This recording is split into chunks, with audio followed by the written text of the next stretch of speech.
Welcome, ladies and gentlemen. I'm Nick, your host for the Omniverse of Nick.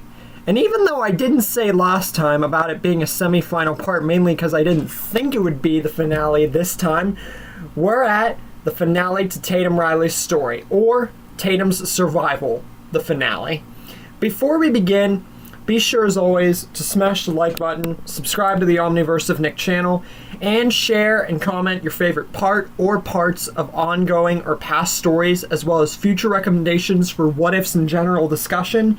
You can see in the Google Doc in the description of this video and all posts and videos, etc., etc. This is a 38-minute finale compared to the 8 to 10-minute episodes, so we're going to be getting a lot to wrap this up. More than the Casey one, so brace yourselves. We get into Scream 5 with Tatum and Kirby in the FBI and Charlie lurking, watching, and waiting. And the opening quote-unquote kill, even though Tara wasn't killed, surprisingly to this day I still don't understand how the frick they managed that. She gets attacked, yada yada, but it's not a Casey case. That's weird. She just gets sent to the hospital like canon. Again, don't know how in the frick that was managed. And we would then get into Vince's quote-unquote kill, but he's not killed. Instead, the ghost face that approaches him doesn't lurch to attack. And now Vince is taken aback and wants to know what's going on here and why this guy is not attacking or what's he doing.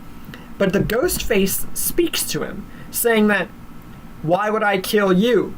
After all, no one's going to waste opportunity, like the nephew of Stu Macher. And Vince is like, what? He can't possibly understand how, oh yes, Stu Macher is big news and obviously connections and everything, but how does this guy know him? It just came out of nowhere. This guy just came out of nowhere. And he asks what he wants, how he knows this. But Ghostface says that it's none of his concern, because if he truly wanted to kill him or anything like that, he would have done so without even talking to him. Because he says he's not passing up an opportunity to actually save Vince and, who knows, even get revenge for his nephew's death. Now, even though Vince cares not for a smidgen of Stu, honestly, because he really didn't seem to, he also is not trustworthy of this guy and wants to be on all angles and just wants answers. But the Ghostface still averts the question and says that all he needs to know to trust him is that he's on the same side. And he thinks he can help him get revenge and actually make something of his life. And that he needs and wants Vince's help. And reaches out his hand. And Vince, after a moment, reluctantly shakes it. Because he's starting to agree with this Ghostface on a level. Not so much about Stu, but that he wants to become something. And he was kind of a brute. So before he actually goes along, he wants to know who this guy is, what's his name, and what he truly wants. His name, he uncloaks himself, Charlie Walker, and he wants Stu's nephew on his side. And that's it. Vince just goes along, even if it's a weird, skeptical alliance. Charlie Walker and Vince are both on the same side, and go to try and begin their own killing spree and see if there's any other ghost faces out there.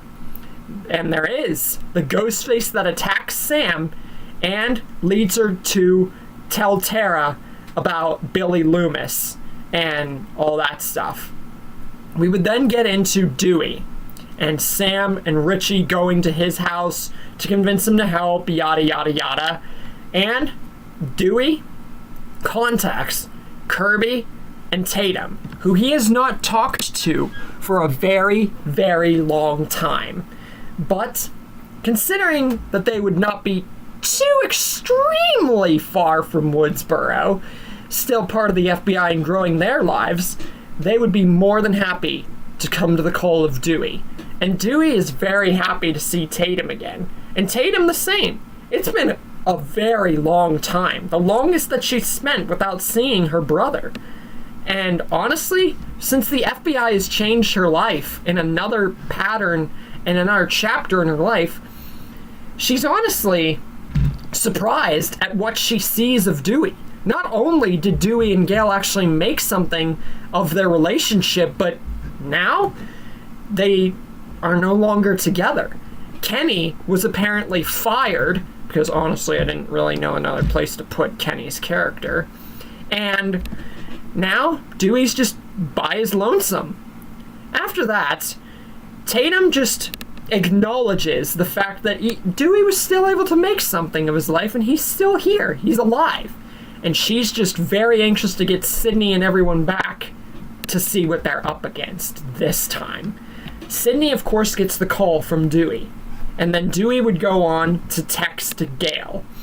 After that, Tatum, along with everyone like Dewey, Sam, that whole thing, Tatum reunites with Martha for the first time in years since being with her family all those years ago.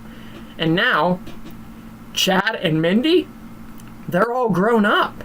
And they're happy to see Tatum too, because they knew her when they were kids. Mindy would then talk to everybody about her opinion on a requel and all that stuff. And Tatum, honestly, this would bring back a lot of feel towards the direction of Randy. And honestly, make her kind of nostalgic and just really miss Randy. Martha and everyone would come for her because Randy hits deep, especially not only to them but Tatum too, and Martha knows that from how much time Tatum spent with her and her family. So it's a nice, nostalgic, honestly touching moment. We then get to Judy getting a call from Ghostface in the car, and her screaming and rushing home to save her son Wes. But thankfully, those two officers that were killed in Scream 4 are still alive here. So they're able to get to the house first. And with this, Amber and Richie know that, sure, they could most likely take out these two cops and still take out Wes, but honestly, they're cops. And yeah, Dewey was on their radar at one point or another for their plan, their movie, but this 3-on-1, it's just way too much for their beginning phase of their plan. So they decide to stand down and wait for a moment to attack, when all of a sudden, the two officers are killed. And their hesitation led to two other ghost faces making their appearance, which scares Amber and definitely tells her, nope, we ain't doing this now. And this reassures and pretty much clarifies that they can't do this now or everything's screwed. And these two ghost faces coming out of the woodwork alone scared them, so they're running off. And by the time Judy, Kirby, Dewey, and Tatum all arrive at the house, guns ready, the two officers are dead, and all four ghost faces, the two being unawares to everybody, are gone as well. Wes is still alive in the house and is surprised to hear all the noise and see his mom and all this noise and the cops and everything, but Judy just assures him that everything's fine and that she was worried that he was going to die, and tells him about the phone and everything, but it's not too much a concern because he's alive, she's alive. But Dewey assures her that there's nothing to celebrate here because the two officers here are dead, and it doesn't seem like it was just two. He doesn't know how, he can't place it, he knows that there has to be two, but something feels off. Something feels like they did this, there was more than two. And it's just, he can't quite place it. He just feels something's off. Judy's just happy to have him back on the force and assures them that with all of them together, who cares if there's more than two?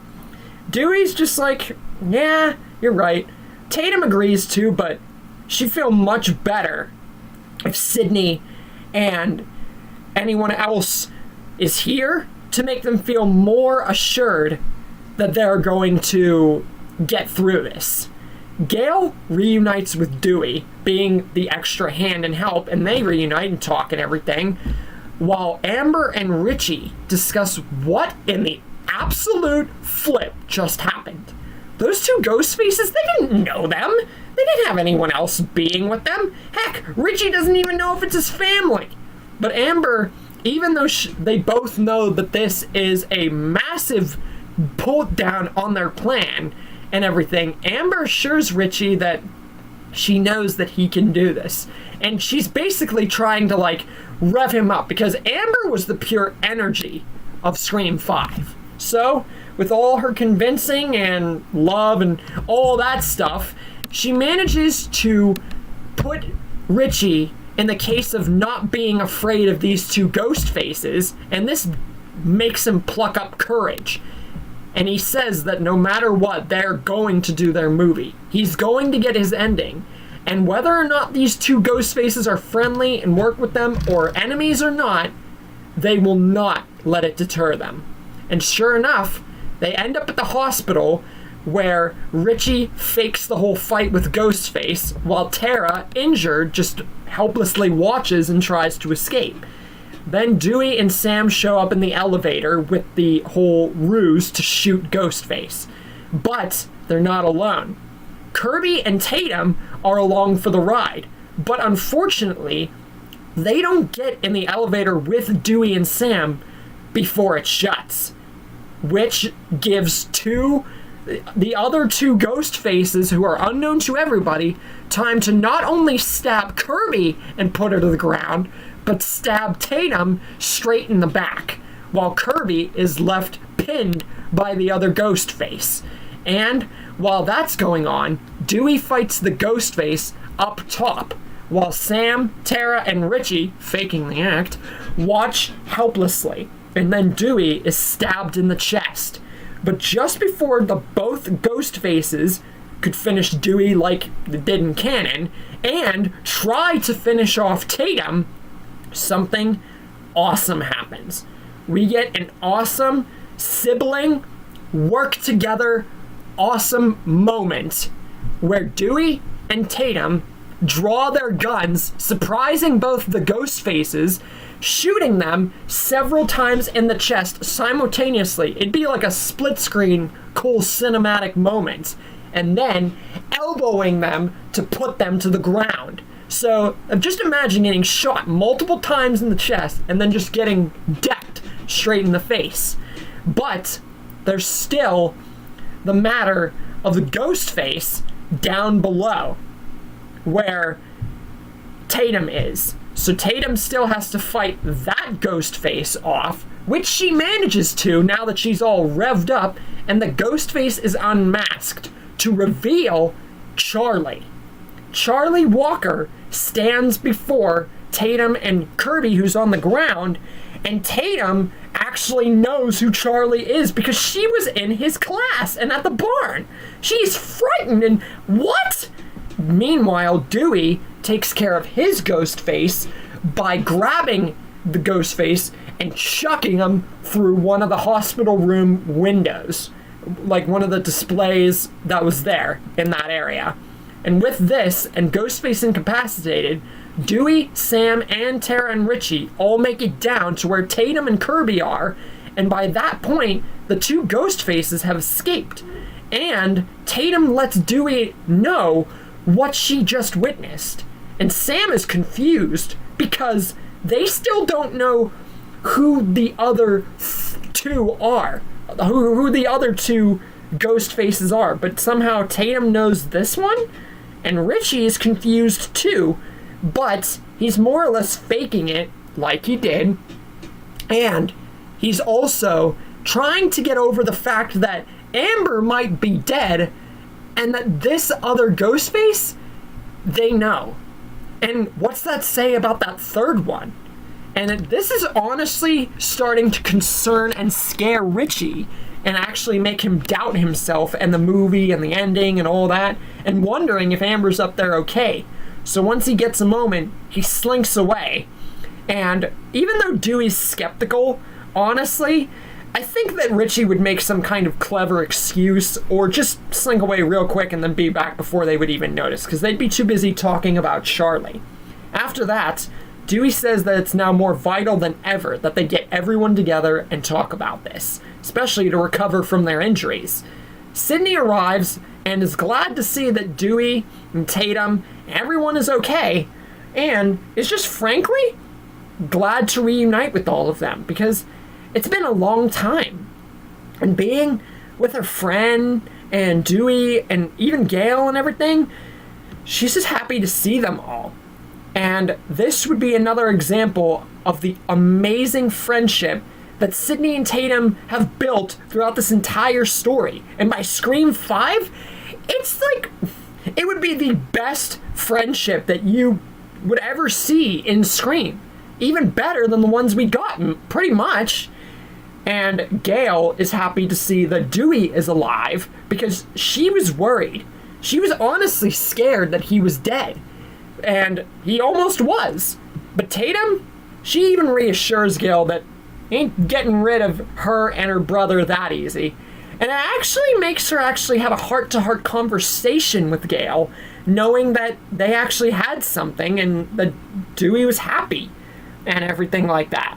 No sassy sarcasm or anything like that. And Gail is happy for this, and this would be the first time in the story where Gail is not, like a jerk, and is actually making something of her character, truly. And Judy, she's happy to see that everyone's all right too, especially Dewey and Gail and everything like that, but says that with all of them together, they've got to take out these 3 ghost faces, maybe a 4th, whatever's happening, and this pretty much confirms Dewey what he thought before. That 3rd ghost face, 3 is a good number, but that alone and everything building up, there's definitely another one, and they have to find out who that 3rd one was, the one that he fought, and the one extra. So I already know who 1 is, but what about the other 3? And Sam is talked to by Sydney like before about coming with them, securing like a house, trapping the ghost faces, securing themselves, being ready, all that. Except much more personified, because they definitely want to be ready, with like Tatum around and everything like that. And as skeptical and everything, and just how she was in the original Sam is, she allows it. Because of everything that's happening, Sydney and everyone have knowledge, so she'd be stupid not to accept help here, because of how much more is put in here. So, they all go to Stu Mocker's house. And this is where the big scene is about to happen. All of what's going to be wrapping up this finale.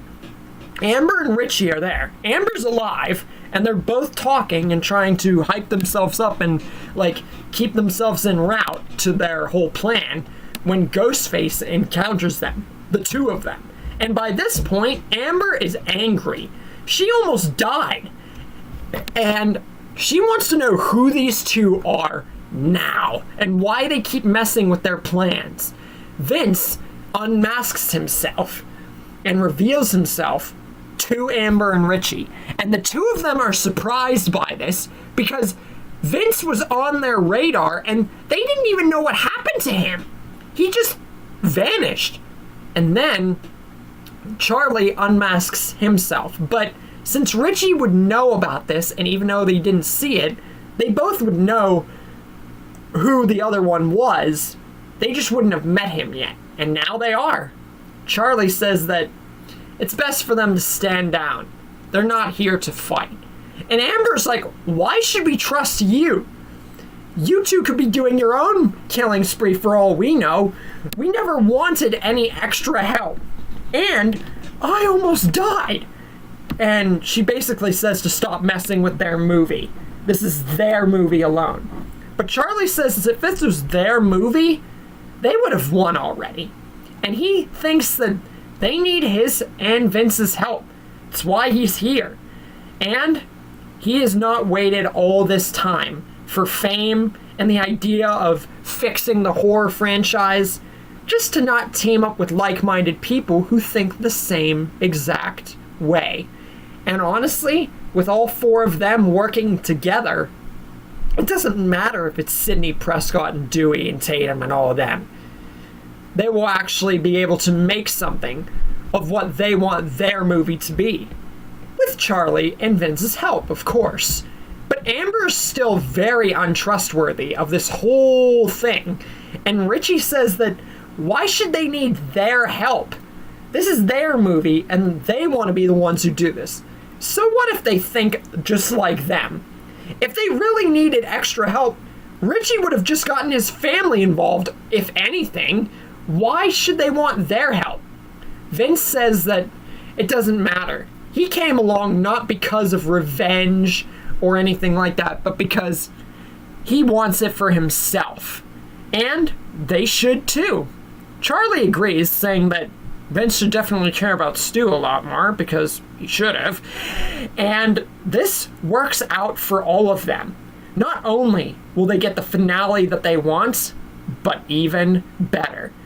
With all four of them, they can actually get the jump on Sidney and all of them without anyone knowing. They wouldn't be expecting him, let alone Vince. They won't even know who he is. But him? Woo-hoo-hoo! You're adding a whole new ballgame, and explains his past about who he was. Which puts Amber and Richie sort of in line. But Richie, he's starting to agree. With Amber still being the skeptical one mainly, with Richie still questioning it a little bit, and Amber questioning, why should we trust you? How do we know this isn't some kind of trap for you to lure us in and just take care of us and do it your way?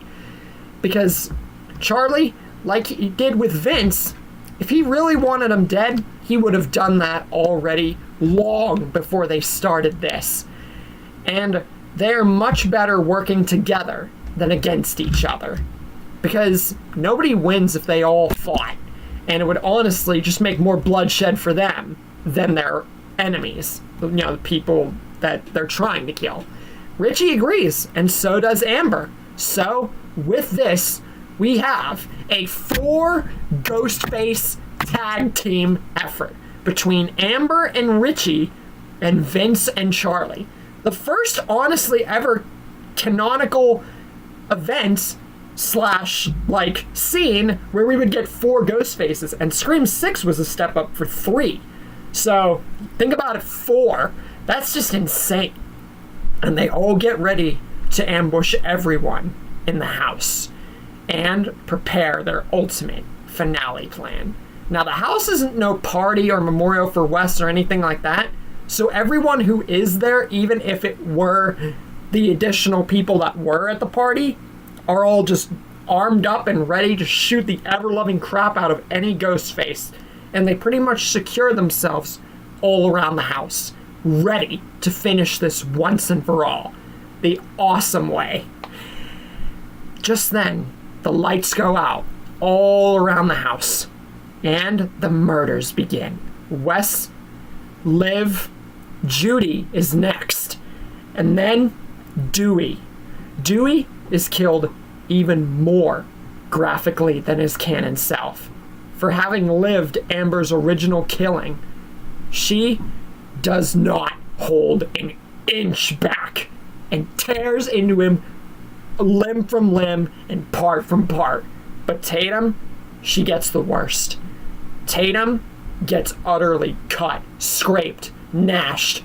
Everything, every part of her, not a single inch of her is without a trace of gashing and just completely blood spilt all over her. Think of how she treated Mrs. Loomis, but even worse.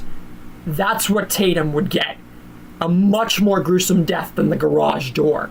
When the lights turn back on, Sidney whirls into the room with her gun, and she sees Tatum, Dewey especially, and with this is it. Sidney, Sam, Gail, and Kirby all fire relentlessly at all of the ghost faces. Amber, Richie, and Vince are all killed by this ferocious onslaught. But Charlie manages to get the jump on Sydney and holds her at knife point, saying that this is far from over. But Sydney gets an opening. Either that or someone would assist her since they're right there. And they just slap Charlie back, making him fall to the ground. And Sydney says that it's over. And she doesn't even care if it's Charlie or not. She and everyone else, he's outnumbered. And he's not going to get away for Tatum and Dewey. But before they kill him, she does want to know one thing. Why did he come back? Why was he even evil? Is this about Jill? Really? But they never even knew that Charlie was with Jill. And Charlie's surprised at this, but hey, kind of a clever deduction after all these years. But this is about getting fame. This is about continuing Jill and honoring her. And it's about doing his own spin at getting fame. And he just happened to find like-minded people to agree with him. And getting Amber and Richie on his side, that was just the one-up mushroom on top of the cake. Tara, she is utterly mind-blown by this. Because she was almost killed, and Tatum and Dewey and all of them, they were killed for fame? Charlie says that what had to be done, had to be done. Dewey and Tatum outlived their time, and Tatum should have never lived after what she did to Jill. And now, all of them are going to die too. Even if he dies, it doesn't matter. The damage has been done. But just then a second ghost face appears behind Charlie. And Charlie, he just thinks it's one of them, like Amber, Richie, or Vince just got back up. It's the whole ghost face style. And he just looks on saying that he won't die. Even if he does, before he can continue talking anymore about not dying or whatever, the ghost face stabs him straight in the heart. Charlie looks up, thinking that one of them just pulled a betrayal on him. What's going on? They could have still won. Yes, dying may not have mattered with the damage done, but what's going on? This wasn't supposed to happen. He didn't even expect a second ghost face to pop back up again. But then, the ghost face stares at everyone and unmasks to reveal Jill Roberts. And everyone in the room, including a dying Charlie, what? How is that remotely possible? You see, that's why I said this finale would be the biggest, even bigger than Casey's. Because some of the best experiences are the most unexpected. Jill unsheaths her knife from Charlie's heart and just stares at him, speaking, saying that it means a lot that you did this for me, Charlie, especially after all these years. I thought you had lost your nerve after you left me, but it seems you actually did good on something, getting rid of Tatum and Dewey for me and all those people. But now you've outlived your usefulness. What the media loves is a sole survivor. And with that, Charlie dies, not believing that he was betrayed in an even more sinister way than in canon. And Sydney and Gail, they are utterly, completely mind-blown. And Sydney, she's like, but Tatum killed you. She shot you point blank. Like, how is that remotely possible? You should be dead. And Jill is just like, she just smiles, knife sheathed at Sydney's throat. And she doesn't care that she's outnumbered because she's enjoying the suspense and scared reaction of her cousin. And says that your little friend Tatum should have really checked to make sure I was dead. And flashes back to that scene in the barn where Gail was about to be attacked. Tatum, she did take her shot, but it didn't hit the fatal part that she was hoping to hit. It actually, from where she was standing at the bottom, right where Dewey shot canonically to save Gail's life after she had already been stabbed, got her straight in a fraction of the neck, but mainly the hair. So by the time police had pretty much closed down the barn because of the crime scene, Jill realized that even though she was flung back and just a tiny bit scarred and hurt from the shot, she wasn't dead. She was alive, and she doesn't know what's going on. Where's Charlie? And what's going on at all? But she knows that Charlie at this point, he isn't going to do anything, or he's dead or something. So, when no police or person's looking, Jill books it. She runs as fast as she can back home to her mother, who's very suspicious at what's happened. Not only is her daughter back in the weirdest way, but she's bleeding and acting strange. But Jill, trying to fake her injury even more than it is, says that she was brutally attacked and says that she doesn't want anyone to know about this. She doesn't want any more part in this. She just wants to be with her mom and have no more part in any violence or anything. She wants to go back to a normal life. She wants her mother to tell no one about this. Anyone. Her mother thinks about this, but with how her daughter's acting and seeing as her daughter, she would listen. But as soon as Jill would get suspicious that her mother would be up to something or try to tell someone that she's still around, try to get Sydney, someone, having too much skeptical suspicion about her mother, Jill just straight up murders her in a much more graphic way than she was. After that, Jill fully dawns on the ghost face persona and decides she's going to do this herself. And she kills Trevor after finding him. But after that, she knows that if she were to attack now, she'd never get her way. She'd never be able to get Sydney. So she decides to go off on her own. Relax and have a good part of her life. Steal her mom's car, have a good life, Live for a long time. Until the day would come where she can actually kill Sydney and get the fame she wants. Years later, she would find out about Sam, Billy Loomis, the startings of the killings again, and it would all lure her back to this moment right here. She raises a gun at everyone still alive in the house, saying that she would have never expected Charlie to have been around all this time and continue on what she was planning to do. She thought that he had ditched her, but to see it all in honor of her, he actually thinks that he could have been used at least a little longer. But Tatum and Dewey, come on now. He did his time. He lived far past what she would have wanted for the likes of him, especially for her old soul survivor shtick. But even now, she knows that she can take them all out and finish what they should have started a long time ago, including her. What should have been done in that barn. Sydney, she just can't believe this story. Jill survived all this time, just waited even more critically than Charlie for this? For her?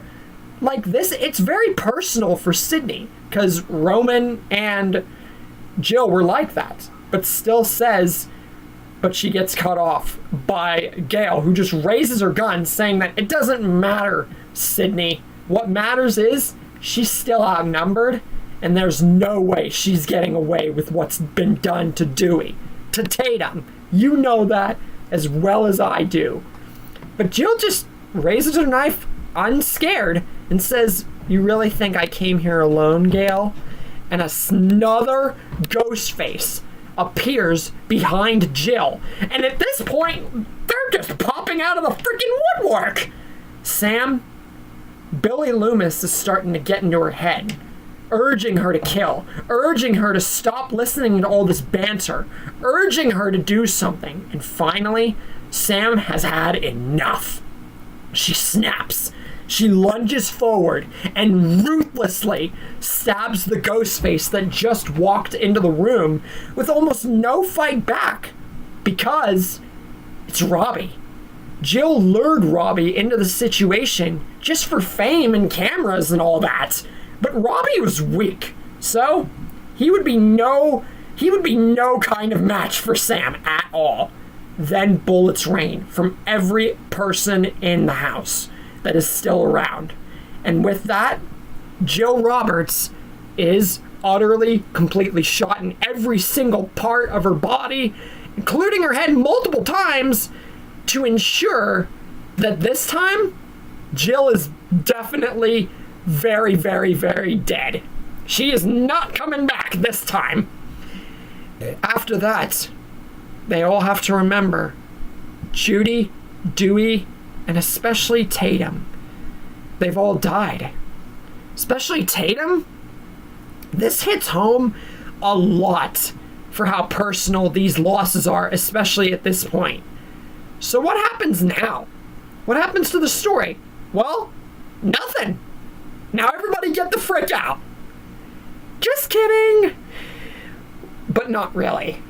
You see, I could go into some kind of story with Scream 6 and even the upcoming Scream 7, but honestly, there's really nothing to talk about.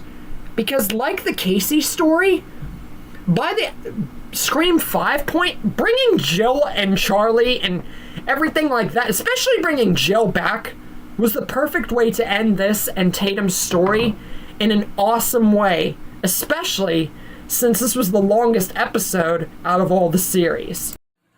So, with all that said, the Tatum story has come to a close in a very reminiscent way to the Casey story, but as I said, it was different in a lot of ways. There were less changes, but definitely a few better, more dramatic moments, and less time skips because of the later introduction to a change in the story, even if it was just near the end of the movie and not like right at the beginning of it. So it's kind of parallel, if you really think about it, with Tatum and Casey.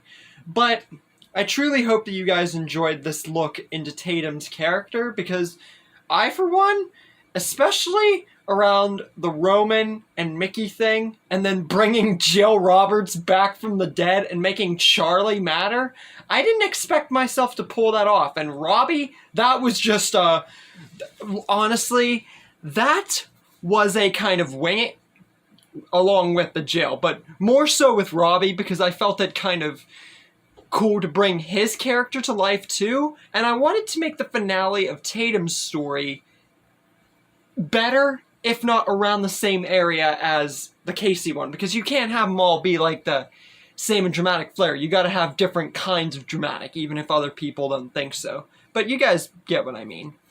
But with all that said, that ends the Tatum story with a pretty decent finale and capping off Tatum's character at least around the same, if not like a little better than how I wrapped up Casey's, although I think Casey, I wrapped her up probably better here than Tatum. But overall, I hope you guys enjoyed this Tatum story and the second Scream story on the channel. And as for the next story, it will be What If Gollum Turned Good, which will be a one-parter because it will be featured around the ending of the second Lord of the Rings movie into the third. So that's how I'm going to pretty much arrange it. And other people have done that sort of scope too, but it's honestly the best. But to say anything more, it would be, it would ruin it. So I'm just going to leave you guys with the fact that that's my next story, and then it's on to another break, keeping up with my over 5 stories ahead routine. With all that out of the way, I will see you guys next time for the Gollum Turned Good story.